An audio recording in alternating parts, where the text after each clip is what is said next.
You know, it's really refreshing when you find a game trilogy that actually gets better and improves with every iteration. Well, I finally beat Crash 3 from the Crash Bandicoot N. Sane Trilogy. I feel like they just took everything they learned from the first two games and they just went all out on this third game, and I think it really paid off. So today, I'm talking about Crash Bandicoot Warped. In my opinion, the crown jewel of the franchise so far that I've played. I've only played 3 games. I'm going to talk about how this game is different from the second one. I'll talk a little bit about the story. I'll even address a couple of criticisms with the game.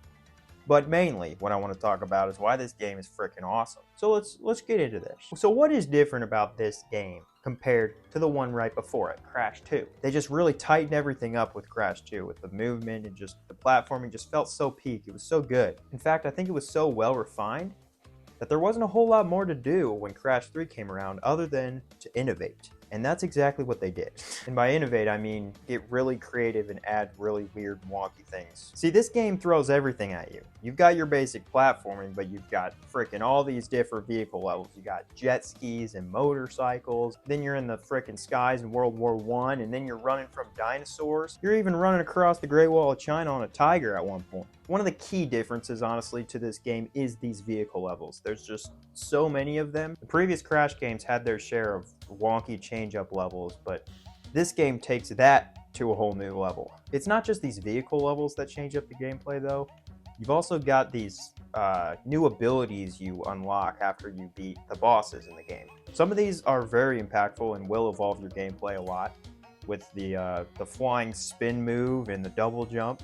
Others are, I wouldn't say they're useless, but they're kind of just little bonus moves you get. You get like the super body slam move, which really is not very useful. I mean, it doesn't help you with a lot, but I mean, it doesn't hurt anything. Then you get the fruit bazooka, which, yeah, might also not be the most useful thing, but it's really fun to have, and it's kind of just something you might forget about, but it's kind of awesome. At any time, you can just pull out a freaking bazooka and shoot fruit or something. It's just another way to play the game, and I appreciate that. So yeah, your gameplay is constantly evolving and you're constantly being thrown into new spaces and areas, and you always are on your toes. You never know what to expect when you're jumping into a new level in this game. So how does this game continue from the last one story-wise? Well, just like Crash 2, Crash 3 picks up right where Crash 2 ended. So you've got Cortex's space station. It's exploding into orbit, okay? That we blew it up last game.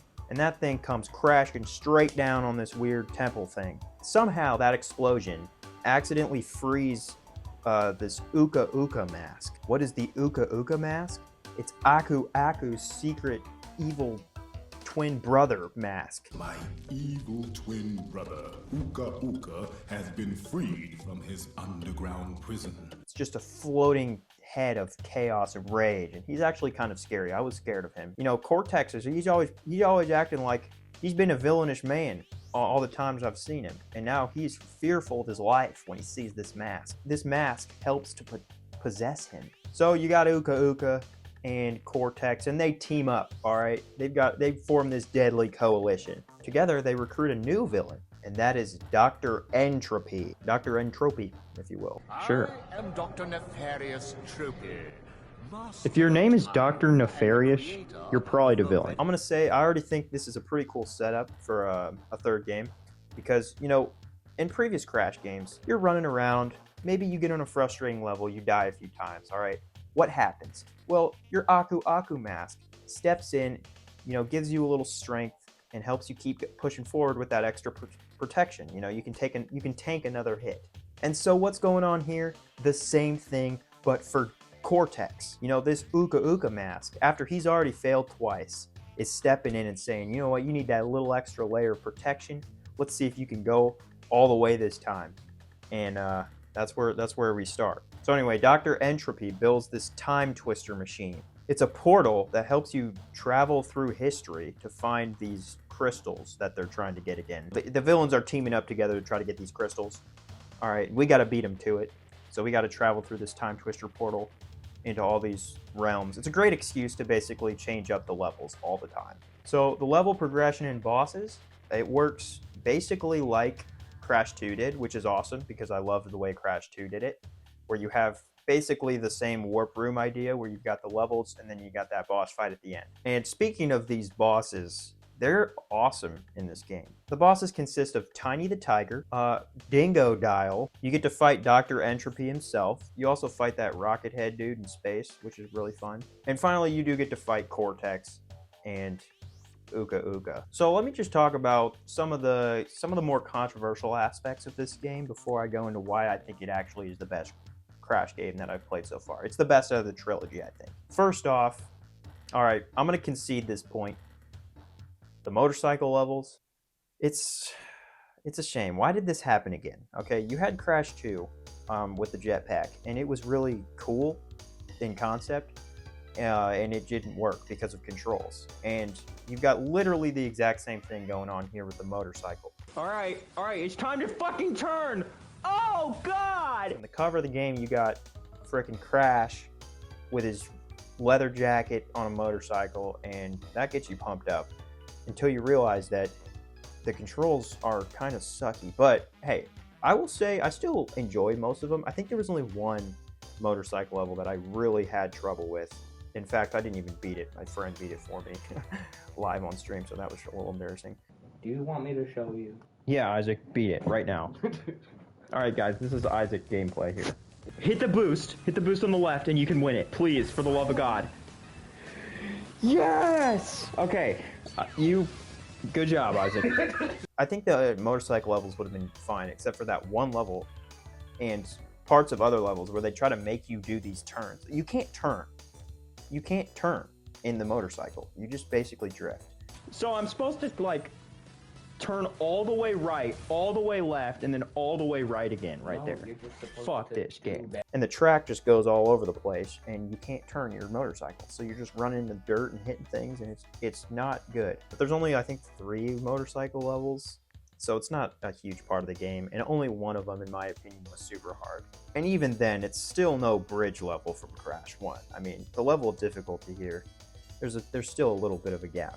The other thing I noticed is the jet ski levels. Those controls were, not the best. Also hard to turn in those. It takes forever to just do a 360, but those levels generally weren't. They're not near as hard as that one motorcycle level, and they're fine. I mean, they are kind of long, which is the other thing that's a little annoying, but basically the biggest criticism of this game are the vehicle levels. A lot of people just think Crash is at his best when he's platforming, which is true. They're just not a huge fan of a constant, because there's a lot of vehicle levels. I think almost half the game is vehicle levels. I mean, it's not the same vehicle, it's a bunch of different vehicles. I'll get more into why that doesn't hold the game back for me a little later.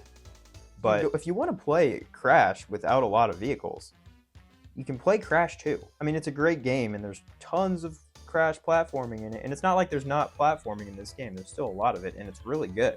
I don't know. In my personal opinion, I kind of like the vehicle levels, and I'll talk more about that in a second. The other thing is I found this game easier by far than the first two. I think other than like the motorcycle level, that was really the only one I struggled with in this whole game, which I think is probably a good thing.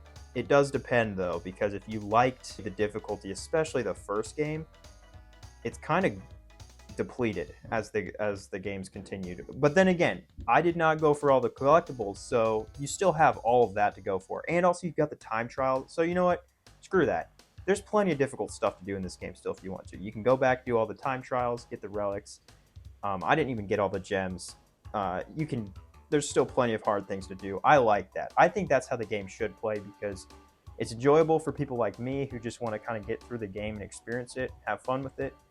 But then it's also great if you want to go back and, like, I have a reason to go back and play the game. If I wanted to spend more time with it, I can go back and do all the hard stuff. So you're not, it sucks when you're just trying to get through a game to get stuck on really hard things. I've also heard some complaints about the secrets in this game.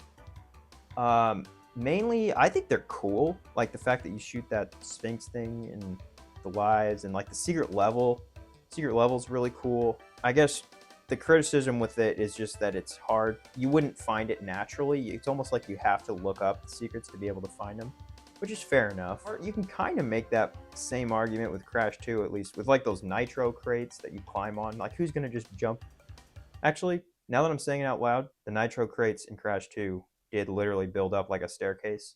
So it wouldn't be wild for someone to jump on it.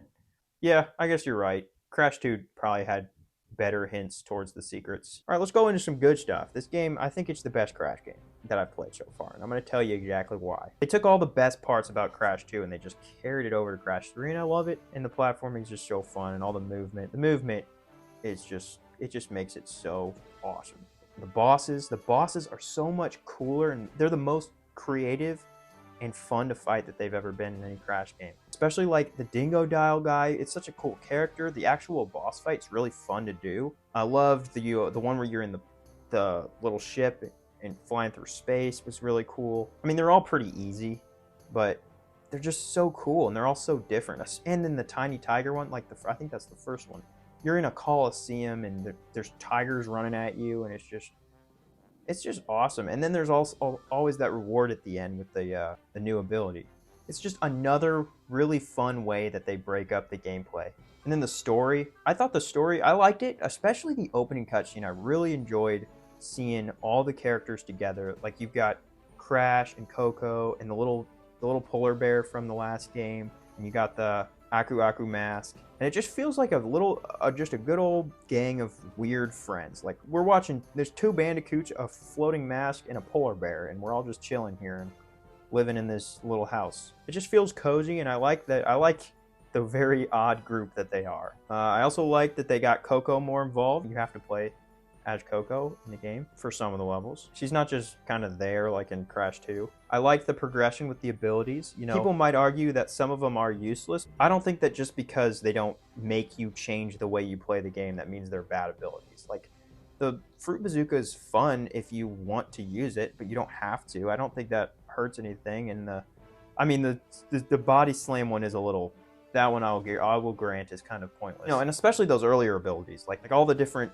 abilities for spins, and then with the double jump especially, that really does elevate the gameplay and just make it so you can do so many crazy cool things. So the movement's at its peak in this game. My favorite part, the reason I think, the primary reason I think that Crash 3 is better than the other two is because it's crazy as hell. And you might not understand what I mean by that, but let me elaborate, all right?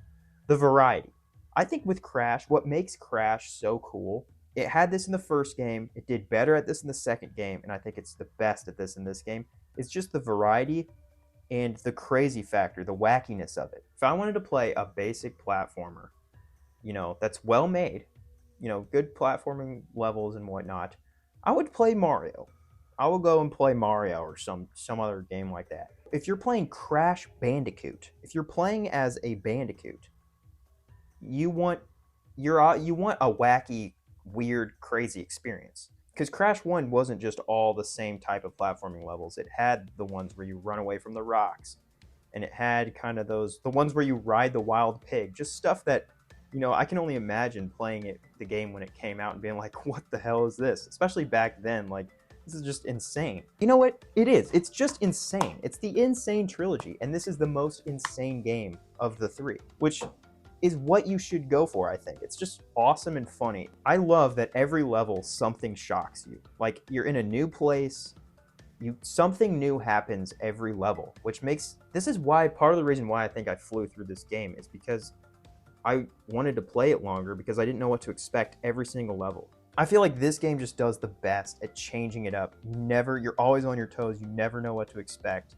And on every aspect of the game is like that. The characters are, I feel like, as crazy as they've ever been. The setting is as crazy as it's ever been. You're traveling through time and you're going through so many different places. Like, you're going to this medieval frog area in Arabia. I'm in Arabia, and I am a bandicoot in Arabia. You're on the Great Wall of China. You're underwater. You're in the sky. You're racing on a motorcycle. You do everything in this game.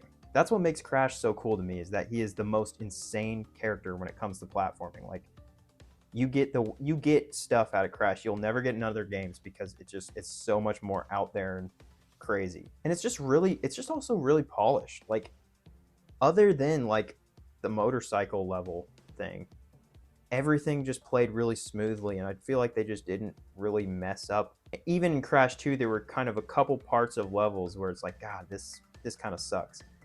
And I rarely felt that in this game. God dang, you know what I just realized? This happens all the time. My freaking screens, my PlayStation shut off and my screen shut off. This is why I suck at YouTube. So yeah, I officially have beat the Insane Trilogy. You know, I had no experience with Crash before this. I just appreciate seeing how it just got better every game. You know, from the frustration of Crash 1, but still the level of achievement. You know, I felt great beating that game. To the, wow, this is actually really cool movement of Crash 2. To the just absolute insanity of Crash 3. I'm just grateful to have been able to experience these 3 games and hopefully get a taste of what it was like to play it when they came out, because I know they came out 3 consecutive years. So yeah, I'm officially invested in Crash Bandicoot. I know there's more Crash games for me to play. So yeah, that's my little rant on Crash 3 and why I think it's the best. What do you think? And should I play more of them, or does it just go downhill from here? Because I know plenty of franchises where that is the case, sadly. I'll see you guys in the next video where I talk about something stupid.